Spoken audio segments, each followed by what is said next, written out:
ما ينفعش تكوني معلمة تأسيس شاطرة ومتميزة وفاهمة شغلك كويس وما تكونيش لسه عارفة يعني ايه upper letters او medium letters او lower letters. ما تكونيش عارفة ليه لازم لما نبدأ مع الولاد نعلمهم ايه letters او دي alphabet لازم نستخدم الثلاث سطور دول، وايه اهمية او ايه لازمة كل سطر فيهم وبيعمل ايه. طيب، ده كان من ضمن الأسئلة المهمة اللي اتسألتها وعملت الفيديو ده علشانها، وعملت فيديو كمان للحروف العربية. طيب، ونبدأ بقى نرد على كل الأسئلة بتاعتنا. أول حاجة لازم نعرفها الأبر ليدرز. تمام، إيه هي الأبر ليدرز؟ الأبر ليدرز هي الحروف اللي بتبدأ تمسك السطر من فوق وتنزل عند السطر الثالث. عندنا زي ما اتفقنا في 3 سطور بنستخدمهم عشان نعلم عليهم الأولاد دي ألفابيت في البداية. مهمة جدا الحكاية دي وبتعمليها بشكل بسيط جدا. دلوقتي في منها كراسات او كشاكيل موجوده، انا شفتها في الفجاله. لو مش موجود ممكن تعملي انت تسطيره زي كده بقلم في الماستر، قلم خطه تقيل، وتصوري منها وتشتغلي عليها. تمام كده، فالموضوع سهل جدا مفيهوش اي مشكله. طيب، ال3 سطور دول بقى ايه فايدتهم او ايه لازمتهم وبنعمل ايه؟ زي ما قلنا او اتسالنا الابر ليترز اللي هي بتكون حروف بتبدا من السطر الاولاني لفوق وتوصل لحد السطر الاخير. اما الميديوم ليترز دي بتكون حروف بتكون متوسطه السطرين اللي تحت بس، قاعده كده جوه محبوسه زي ما بنقول للولاد جوه السطرين اللي تحت بس بالشكل ده. بالنسبه بقى لللاور ليترز، لا دي حروف بتنزل تحت، بتبقى روت ليتر نازل تحت السطر زي الحرف ده كده. تمام، ده بالنسبه لاول سؤال. طيب، السطور دي ايه فايدتها؟ عشان نوضح الكلام ده اكتر تعالي نشوف. عندك هنا 3 سطور اهم موجودين علشان نستخدمهم نعلم بيهم الطفل بتاعنا. بالنسبه للحروف اللي هي upper letter بتكون جايه زي مثلا الليتر A. ليتر A بيجي بالطريقه دي كده معايا اهو. بنبدا من هنا كده نعمل سلاش لاين وسلاش لاين. عمل ايه الخط هنا او الليتر هنا؟ بدا من فوق من الخط الاولاني وصل للخط الاخير، عشان كده ده upper letter. تمام كده. بالنسبه بقى للسمول A، لا هي medium letter، حرف متوسط بيجي ما بين السطرين اللي تحت. الميديم بيكونوا السطرين اللي تحت دول، ملناش دعوه باللي فوق. تمام، وبيقعد هنا كده بالطريقه دي فهو ميديم ليتر. طيب، ناخد حرف كمان عشان نشرح عليه يعني ايه اللور بقى. زي حرف مثلا الجي. عندي حرف الجي الكبيره بتاعته او الكابيتال جي بتكون upper letter بالطريقه دي كده. اما السمول جي لا بتكون lower. ها، عندها هنا كده سيركل ميديم هنا وبتنزل تحت السطرين بالطريقه دي. فدي فايده السطور دي، ال3 سطور، وبنستخدمها في ايه. والطريقه دي لازم تمشي بيها مع الطفل بتاعك، مش اختياري ولا هي رفاهيه. وما ينفعش للمره الثانيه يا جماعه والمليون اكون معلمه تاسيس مش فاهمه الاساسيات دي واطلع طفل مش فاهم لما يجي يكتب بعد كده كلمه زي كده يحطهم لي كلهم على نفس المستوى. في تنسيق للليترز للكابيتال والسمول، عشان كده بنعلم صح من البدايه. تمام. طيب، عندنا بقى اغلب الليترز، تعالي نقولهم كده بسرعه معانا. عندي البي، تعالي نشوف كده. ها، الكابيتال بي upper، حرف كبير. طيب، السمول بي كمان upper. ليه مع انه سمول؟ عشان هو جاي من فوق لتحت بالطريقه دي. تمام. طيب، السي الكابيتال upper. طب والسمول سي لا دي ميديم بين السطرين اللي قلنا عليهم اللي تحت، بتقعد هنا ما تخرجش بره. نركز بقى في الحاجات دي مهمه جدا. عندي كمان الدي upper letter، بنعمل ستاند لاين كده على حسب بقى ما بتقولي للطفل بتاعك ازاي. تمام، بس الدايركشنز مهمه جدا. ستاند لاين هنا كده ونبدا نعمل له ايه بيج سيمي سيركل، نص دايره كبير. في البدايه وانا بعلم الطفل بتاعي ممكن اعمل له بوينت، ممكن اعمل له تريسنج، يعني نقط ويبدا يمشي من عندها. في طرق كتير جدا. اهم حاجه يا جماعه يكتب صح، وانتي كميس تكوني فاهمه الطريقه الصح. السمول دي كمان upper letter. تمام كده، تعالي نشوف بنعمله ازاي. عنده هنا كده بيج سيمي سيركل، وبعدين بنطلع على فوق وننزل عنده تيل صغير. تمام. طيب، بعد الدي هنبدا نقول حرف الاي. معلش بقى على الجي كتبناها. حرف الاي بعمله بكذا طريقه وكلهم اسهل من بعض. لو صعب على الطفل بقول له اسهل طريقه كده ستاند لاين واعمل له داش وداش وداش على السطور، لازم على السطور. طيب، وسمول اي بتكون محبوسه هنا ميديوم ليتر. ميديوم ليتر بين السطرين الصغيرين دول ما بتخرجش بره كده، زي سي صغنونه او سمول سي واعملها في يونكه، اسهل طريقه. تمام كده. طيب، حرف الاف ليتر اف سهل جدا برضو، بيكون ستاند لاين واقف كده اهو. تمام، وبعدين بنعمله داش وداش بس ما عندوش من تحت. الغلطه بقى اللي بتقابلني كتير جدا ان كل الولاد يكتبوا السمول اف نفس الشكل بتاع الكابيتال اف. في اختلاف يا جماعه والفرق واضح جدا، ما ينفعش الاثنين زي بعض. السمول اف بنقول له ان هي بتكون عندها كيرفد لاين او عكاز جدو زي عصايه الامبريلا بس مقلوبه، اي طريقه بس بتبدا كده هنا اهو بتلف لفه وتنزل ونعمل لها الداش بتاعتها كده داخله وخارجه من الناحيه الثانيه. دي من ضمن الاخطاء اللي بقابلها كتير جدا. تمام. حرف الجي كتبناه دلوقتي. حرف الاتش، حرف الاتش سهل جدا، ستاند لاين وكمان ستاند لاين ونوصل ما بينهم بداش، اسهل حاجه. هو كمان upper letter. طيب والسمول اتش كمان upper letter، ستاند لاين كده اهو، وبعدين بعد ما عملنا هنا بنيجي من هنا نعمل كيرفد لاين كده جو داون نازل على تحت، ده الاتش. طيب حرف الاي سهل جدا ما فيهوش اي حاجه، ستاند لاين وعنده داش وداش وهو upper letter. السمول اي اسفه، السمول اي بتكون ميديوم ليتر يعني محبوسه بين السطرين الصغننين اللي تحت.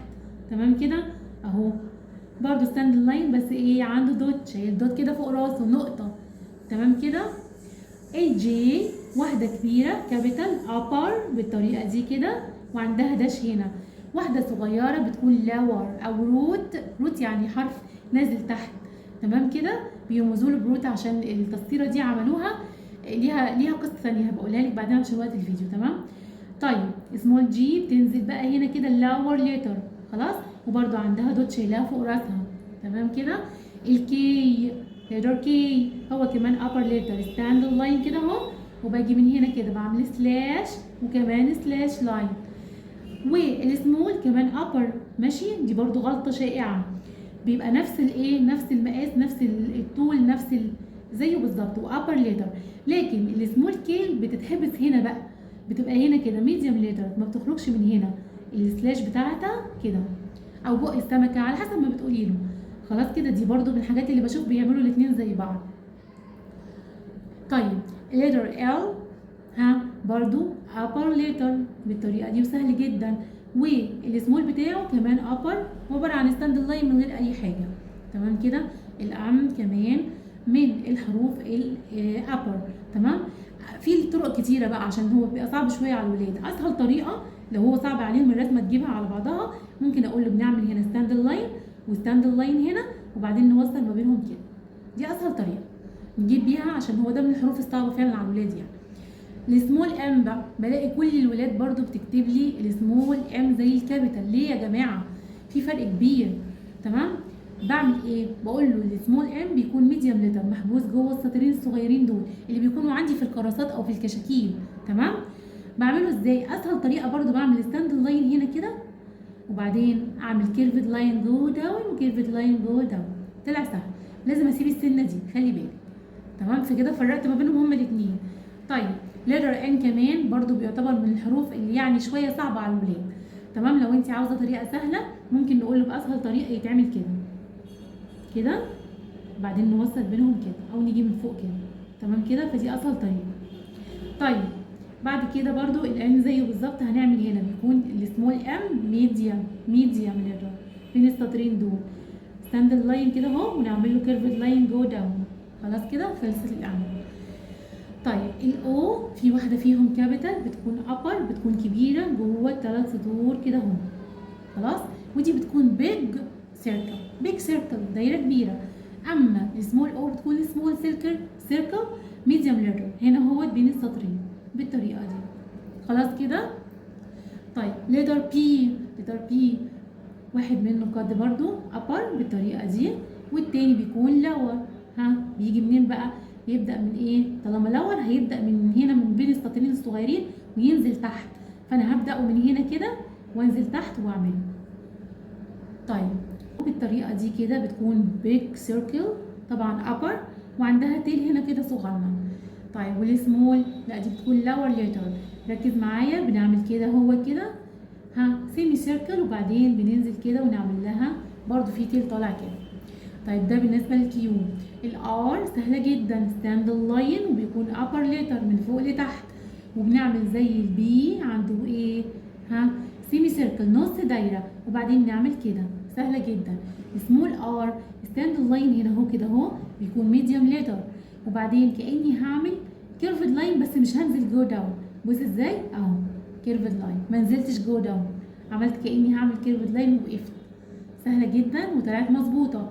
طيب الاس بقى بتكون صعبه شويه على الولاد، محتاجه بس يعني بصي سهلي عليه الموضوع، اعملي له بس بوينت كده يعني نقطه يبدا من عندها، عشان بتبقى فعلا اللفه بتاعتها صعبه شويه. ونبدا نقول له الاس بتكون كده برضو upper letter بالطريقه دي كده، بتلف وترجع تاني. تمام. طبعا كل ده فيه طرق كتيره لتعليمه، يعني ما بيجيش كده من اول مره، بس ده انا بقوله للمعلمه لماما وهي بتتابع مع الطفل بتاعها في الهوم ورك بتاعه، علشان تبقي فاهمه بتعملي ايه معاه وماشيه معاه بطريقه صح. طيب والسمول اس زيها بس بتكون ميديم، هنا هو قاعده ما بين السطرين كده اهو. طيب كيو ار اس تي، التي برضو من الحاجه اللي فيها اخطاء بشوفها كتير، مش عارفه ليه، مع انها فيهم اختلاف جامد في شكلهم هما الاثنين. والكابيتال تي بتكون upper letter بالطريقه دي ستاند لاين وعنده داش كبيره هنا اهو، بس سهل. السمول بقى تي بيكون ايه؟ بيكون جاي هنا كده، باجي عند بين السطرين او الميديوم ليتر دول، باجي من فوق السطر سنه ستاند لاين واعمل له كيرف كده تحت، وبعدين بعمل له داش هنا زي بتاعه الاف. ماشي كده، الرسم مهم جدا.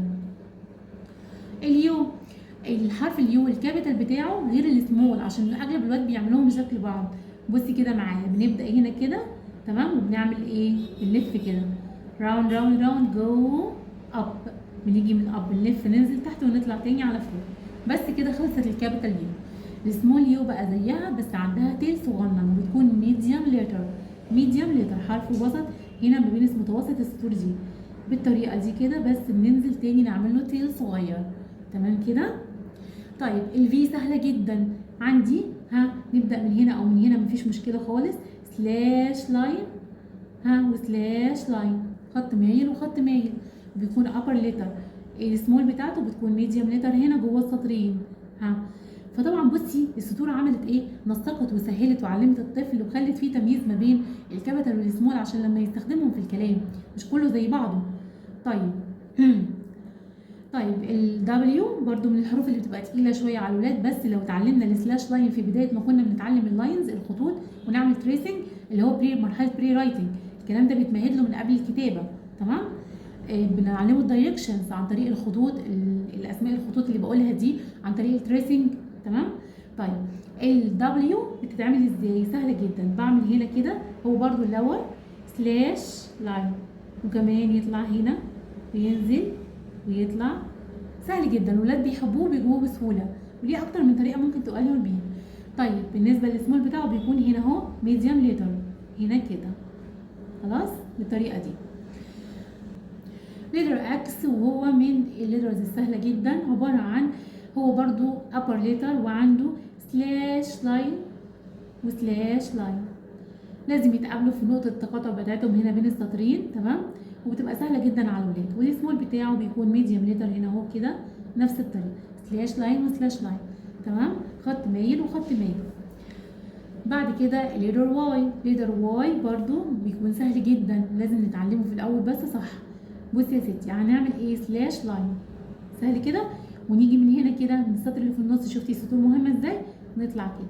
دي اسهل طريقه امشي بيها مع الولاد عشان بيكون تقيل عليهم شويه. بعد كده بقى السمول سهل قوي، بقول له ايه؟ بنعمل، فاكر حرف اليو؟ هنعمل هنا كده كاننا بنعمل اليو وننزل تحت عشان هو ايه؟ روت ليتر، روت ليتر او لور ليتر.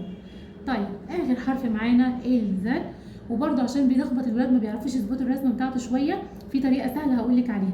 ممكن تقولي له اعمل هنا داش وزيها تحت هنا بالظبط بس تبقى قصادها، اعملي له بوينت في الاول نقط كده يمشي يعني عشان ما يتلخبطش او يظبط خطه، وداش كمان كده ايه قدها، بص ازاي قصاد بعض. تمام كده. وبعدين اوصلهم بقى من هنا بسلاش لاين، سهله جدا. خلاص كده عقبال بس ما يتعود على الرسمه بتاعتها. والسمول بتاعت الزي او الزد بيكون ميديوم ليتر. الطريقه دي لازم تكوني كمعلمه فاهمها كويس جدا. عرفنا السطور بتعمل ايه، ترتيب الحروف عشان لما نيجي نستخدم ونعمل كلمه. تمام. وقلت قبل كده اكتر من مثال زي مثلا كلمه بوي ولد، لما نيجي نكتبها يكتبها لي بقى صح، ما يكتبها ليش بطريقه غلط، هيبقى عارف هو بيكتب كلمه بوي ان البي upper letter. تمام اهي. الاو ميديوم ليتر، ها الواي لا ده لاور بالطريقه دي كده. فشفتي ايه اللي حصل؟